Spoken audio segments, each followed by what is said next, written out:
بسم الله الرحمن الرحيم الحمد لله رب العالمين والصلاة والسلام على نبينا محمد وعلى آله وأصحابه وسلم تسليما مزيدا ثم أما بعد أخوة الكرام السلام عليكم ورحمة الله وبركاته.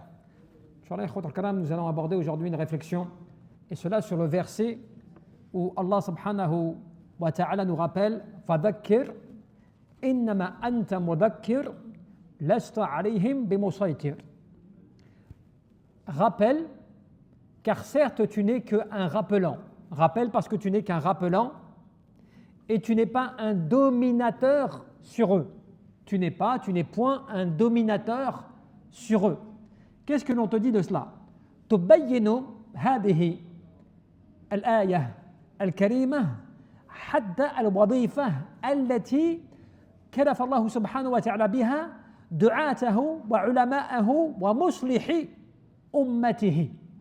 Certes, ce verset, il est une leçon vraiment bénéfique et profitable qui nous permet de comprendre qu'Allah subhanahu wa ta'ala a accordé à celui qui va prêcher la parole, à celui qui détient la connaissance, à celui qui est un réformateur, et ainsi de suite, eh bien, de quelle manière il doit se comporter avec les gens.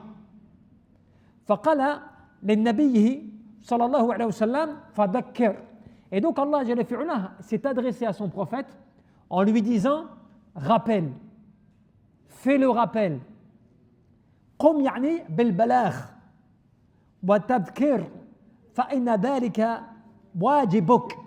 Rappelle, transmets le message, agis auprès des personnes dans le cadre du rappel, n'est-ce pas? Cela pourquoi? Parce que cela est une obligation pour toi. وذلك يعني حدك. Mais cela veut dire quoi aussi? Cela veut dire c'est ta limite à toi. La limite qui te concerne à toi, c'est simplement de transmettre, de rappeler. فذكر إنما أنت مذكر لست عليهم بمسيطر. Toi tu es là pour rappeler. Ce n'est pas toi qui es dominateur des cœurs.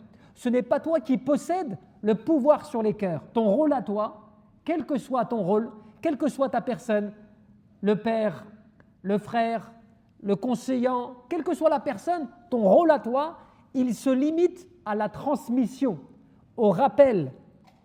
Ensuite, c'est Allah subhanahu wa ta'ala qui décide de la suite. Et c'est comme ça que tu comprends أما الهداية فأمرها إلى الله سبحانه وتعالى وحده. Parce que la guidance des cœurs, la guidance elle-même, elle n'appartient qu'à Allah subhanahu wa ta'ala. Toi, tu aimerais bien guider ton fils, tu aimerais bien guider ton enfant, donc tu fais le maximum pour essayer de le mettre sur le droit chemin. Tu réalises les causes, al-asbab, tu transmets, tu rappelles, tout cela.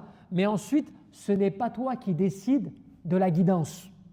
Ce n'est pas toi qui décides que le cœur va obéir, va entendre le message. Cela, ça ne t'appartient pas, ça appartient à Allah Azza wa Jal. Yani al-hidayah biyadillah subhanahu wa ta'ala. Parce que la guidance, elle est entre les mains d'Allah subhanahu wa ta'ala et non pas entre tes mains. C'est pour cela même que le prophète Mohammed alayhi salatu wa salam, imaginez son oncle qui l'a défendu, qui l'a protégé contre les Quraysh qui voulaient lui causer du tort. Il a dépensé de son argent, il a dépensé de sa personne afin de protéger le prophète alors que lui ne croyait pas en la religion de son neveu. Mais il le faisait par honneur pour sa famille, par honneur pour sa relation familiale. Pourtant, il ne croyait pas en la religion du prophète Mohammed alayhi salatu wa salam. Et lorsqu'il était moribond, qu'il était sur le lit de mort, le prophète Mohammed alayhi salatu wa salam était à son chevet, le suppliant d'attester la foi, ash-shahada, afin qu'il puisse intercéder pour lui. Et à côté, comme vous saviez, il y avait les ennemis qui étaient en train de rappeler à son oncle de ne pas délaisser sa religion, la religion de ses ancêtres, en essayant de le maintenir sur cela, ce sur quoi il est mort. Allah Jalla fi'ula, qu'a-t-il dit lorsque le prophète Mohammed alayhi salatu wa salam a espéré ainsi qu'il allait pouvoir le guider, qu'il allait pouvoir agir en conséquence pour son oncle? إنك لتهدي من أحببت ولكن الله يهدي من يشاء. Tu ne guides pas celui que tu aimes, c'est Allah qui guide qui il veut. Cela, c'est une preuve, c'est un argument incontestable pour nous, pour comprendre que ne te chagrine pas, ne sois pas dans le fait de t'en vouloir ou de ne pas comprendre pourquoi la personne qui t'écoute, qui entend le message, n'obéit pas. La personne qui t'est la plus aimée, la personne qui t'est la plus proche et qui ne veut pas écouter, qui ne veut pas entendre le message, ne te chagrine pas pour cela. Cela ne veut pas dire tu fais comme si tu n'étais pas affecté, mais cela veut dire ne te tracasse pas au point de t'en vouloir, puisque cela n'appartient qu'à Allah subhanahu wa ta'ala. Et c'est comme cela qu'on te dit فَالْقُلُوبِ لَا تُفْتَحُ بِالْقَهْرِ وَلَا تَلِينُ بِالْقَسْوَةِ. Les cœurs ne s'ouvrent pas par la dureté, comme ils ne s'adoucissent pas par la contrainte. Ce n'est pas parce que tu vas faire preuve de dureté à l'égard de quelqu'un qu'il va t'écouter, qu'il va t'obéir ou que tu vas le guider. Et ce n'est pas aussi parce que tu vas le contraindre à croire que son cœur va devenir plus doux, plus à l'écoute. Et c'est comme cela que بل يعني تهدي إذا نزل عليها ذكر من السماء ووجد قلبا مخبتا ونفسا طريبة للحق. Mais plutôt, tu vois, les cœurs, ils s'ouvrent par ce qui a été révélé. Ils s'ouvrent de ce que Allah a fait descendre des cieux en termes de rappel, en termes de guidance. C'est de cette manière que les cœurs s'ouvrent. Par le fait de quoi? إنما نذكر ولا نتسلط. Certes, nous sommes là uniquement. Pourquoi donc? Nous sommes là pour être des rappelants, pour faire des rappels, pour rappeler à la personne, pour transmettre le message. Mais ensuite, il ne faut pas que l'on s'impose comme des dictateurs. Il ne faut pas que l'on s'impose comme des dominateurs, comme des personnes qui contraignons, alors qu'en réalité, cela ne t'appartient pas. Cela n'appartient qu'à Allah subhanahu wa ta'ala. وكذلك ندل على الخير وندعو إليه ونترك القلوب لمن يهدي من يشاء. Nous, notre devoir à nous, eh bien, c'est d'appeler au bien. Ton devoir à toi, c'est de transmettre le bien, d'appeler au bien, de conseiller les gens, de leur montrer la bonne voie et d'espérer qu'ils la suivent. Mais ensuite, tu te dois de laisser Allah subhanahu wa ta'ala le fait que son cœur soit guidé ou pas. Il y a des personnes parfois qui ne comprennent pas. Des gens te disent, je ne comprends pas pourquoi des gens sont égarés comme cela. Pourquoi Allah décide d'égarer des gens? Pourquoi est-ce que Allah subhanahu wa ta'ala ne guide pas telle ou telle personne? Comme si quelque part, eh bien c'est comme si, parce que cette personne serait un proche, serait un enfant, serait quelqu'un à qui tu tiens, eh bien quelque part, il faudrait qu'elle entende le message, le comprenne et le suive. Non, nous avons l'histoire de ce que l'on a cité avec l'oncle du prophète Mohammed alayhi salatu wa salam, qui aurait été quelque part la première des personnes à être guidée si, eh bien, juste de par sa relation familiale ou de par le fait de l'amour qu'on peut porter pour une personne, celle-ci, il faudrait qu'elle soit guidée. Eh bien, la première à qui cela serait appliqué, c'est à l'oncle du prophète, qui l'a défendu, qui l'a protégé, et pourtant, il n'a pas été guidé. Pourtant, il n'est pas mort sur la religion de son neveu, l'islam. Donc, ce qui démontre que Allah subhanahu wa ta'ala sait pourquoi il guide et il sait pourquoi il égare. Allah, il connaît le contenu des poitrines, le contenu des cœurs. Et donc, il sait exactement, bihikmatihi, par sa sagesse, pourquoi telle personne mérite d'être guidée et telle personne mérite d'être égarée. Toi, des fois, tu ne te contentes que des apparences, mais tu ne connais pas le fond des cœurs. Tu ne connais pas le fond des intentions, ce qui est caché derrière, tu vois, les intentions. Des fois, tu vois une personne, elle est gentille. C'est une personne qui a un bon comportement, mais au fond d'elle-même, elle a un orgueil. Au fond d'elle-même, elle a une ostentation cachée. Kibr, riya, wa sum'a kadalik. Sauf que toi, tu ne le vois pas. Allah Jalla fi'ala le voit, le sait.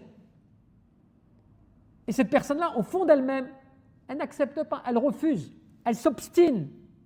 Allah Jalla fi'ala sait parfaitement que cela est ce qu'elle souhaite, ce qu'elle veut. ce sur quoi elle reste, elle ne veut pas accepter comme cela. Son cœur ne s'ouvre pas. Allah connaît parfaitement le contenu des poitrines. Donc, toi, tu ne dois pas t'arrêter simplement aux apparences. La personne est comme ceci, comme cela. Allah, c'est des choses que tu ne sais pas. Toi, ton devoir, les causes. Tu réalises les causes. Tu transmets le bien. Tu véhicules le bien. Tu souhaites le bien. Tu invoques pour le bien et tu invoques le bien pour la personne. Mais ensuite, c'est Allah subhanahu wa ta'ala qui décide de la guider ou pas. Du mérite de la guidance ou pas. Et c'est comme cela que tu comprends quoi? Eh bien, tu comprends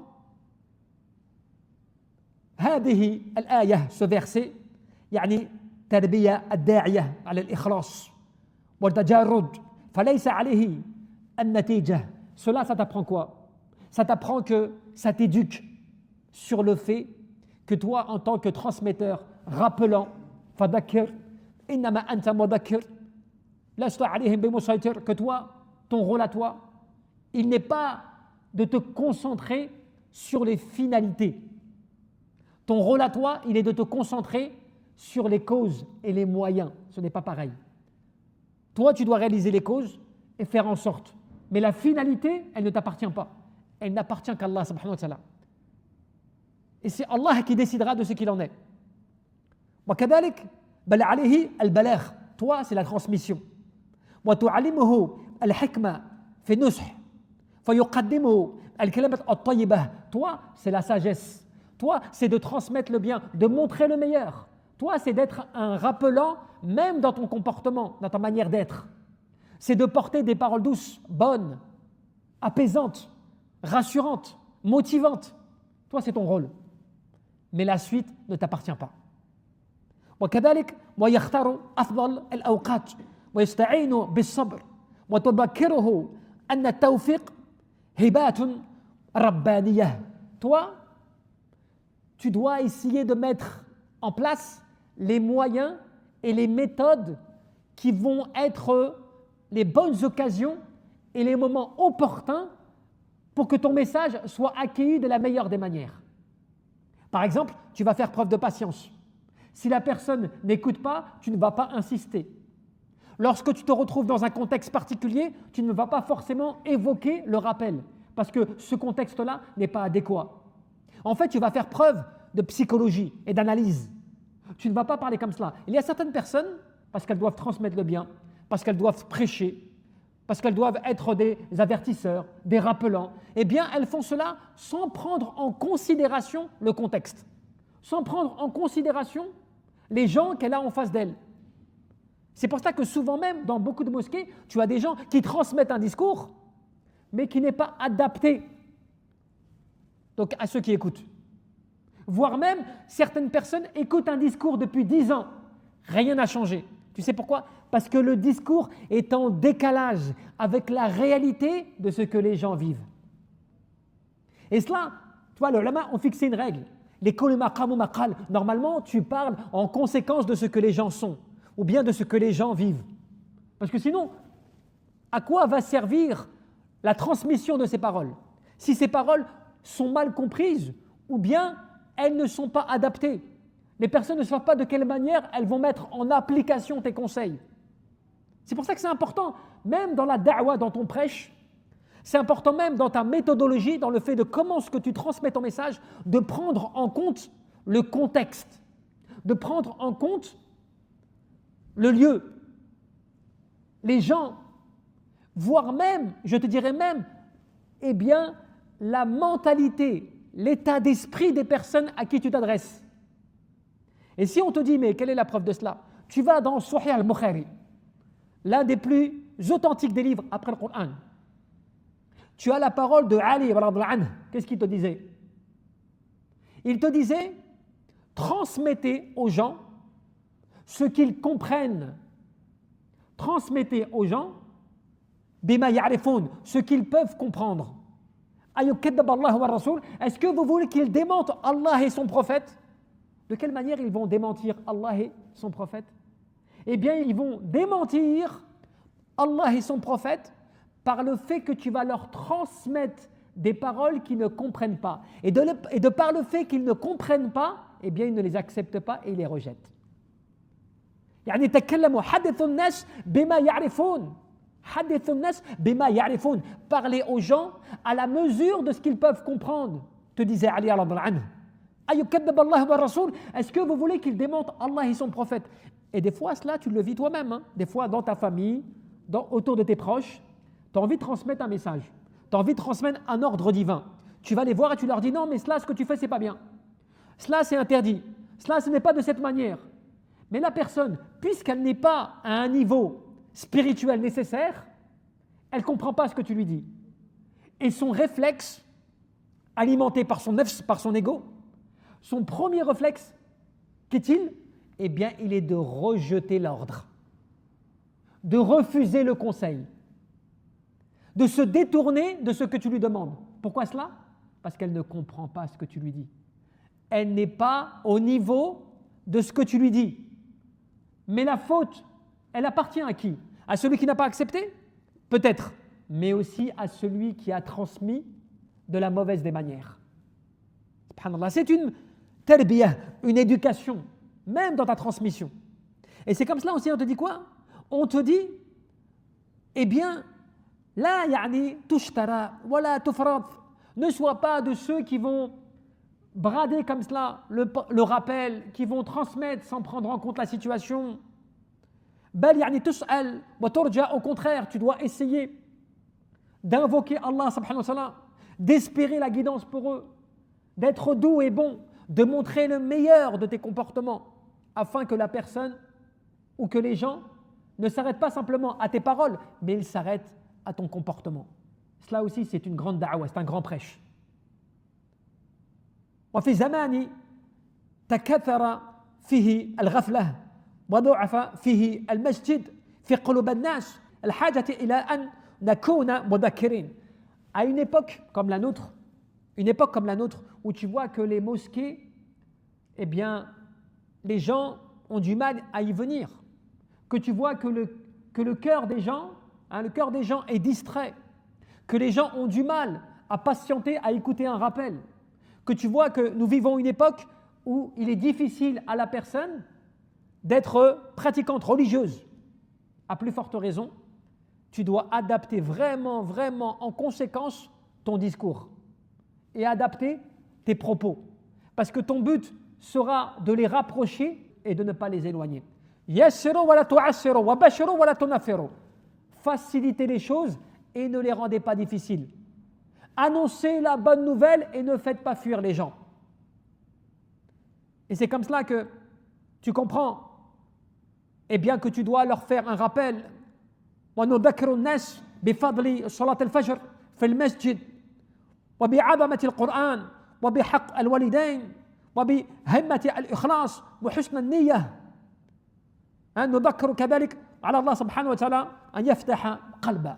Toi, tu dois plutôt rappeler aux gens l'importance de la prière, par exemple du matin, à la mosquée en groupe, ce que cela lui apporte en termes de récompense, de bienfaits.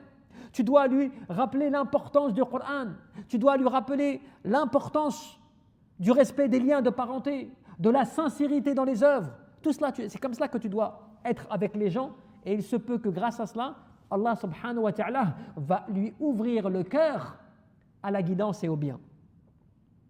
Et c'est comme cela, de par le fait que la personne, à l'entendre ce message, il se peut qu'Allah va la faire revenir. Allah subhanahu wa ta'ala va faire en sorte qu'elle revienne de son égarement. Ou bien que Allah subhanahu wa ta'ala va la sortir de son insouciance. La tasta'jil an-natijah. Surtout, ne sois pas dans la précipitation. Tu transmets ton message, tu parles et tu aimerais que la personne, elle écoute tout de suite, elle accepte tout de suite. Patiente. Tu ne sais pas à quel moment Allah décidera peut-être de la guider. La finalité ne t'appartient pas. La tahzan idha a'rada an-nas. Ne t'attriste pas du fait que les gens se détournent de ton message. Adda al-amanah wa kun ala babillah tad'uhu an yahdi qulub an-nas. Wa liyakun shi'aruk fadhakkir. Et ainsi, sois de ceux qui honorent eh bien, le rappel, d'être un rappelant, d'appeler au bien, d'ouvrir les cœurs par les bonnes paroles, le bon comportement, de ceux qui vont espérer d'être un exemple, que tu sois un exemple dans tes propos, dans ton comportement, tout cela. Voilà ce que le message nous rappelle et ce que ce message du Coran nous rappelle. Fadakir innama anta mudakir. Rappelle parce que tu n'es qu'un rappelant. Et ce n'est pas toi qui domine les cœurs, ce n'est pas toi qui as pouvoir sur les cœurs ou qui guide les gens. Comme cela, eh bien, en étant conscient de cela, crois-moi que tu feras attention à ton discours, à comment ce que tu parles, à comment ce que tu véhicules, tout en ne désespérant pas que la personne soit guidée. Mais en même temps, tu sauras que ce n'est pas toi qui contrains et tu vas relativiser, tu vas prendre du recul. Si la personne n'écoute pas, n'entend pas, parce que tu sais que cela ne t'appartient pas. Ça appartient à Allah subhanahu wa ta'ala. Mais toi, tu auras fait ton devoir de rappeler, d'être un rappelant et d'être utile au fait du rappel. Que vous soyez des témoins, eh bien, devant les gens. Allahu a'lam, tabaraka wa ta'ala.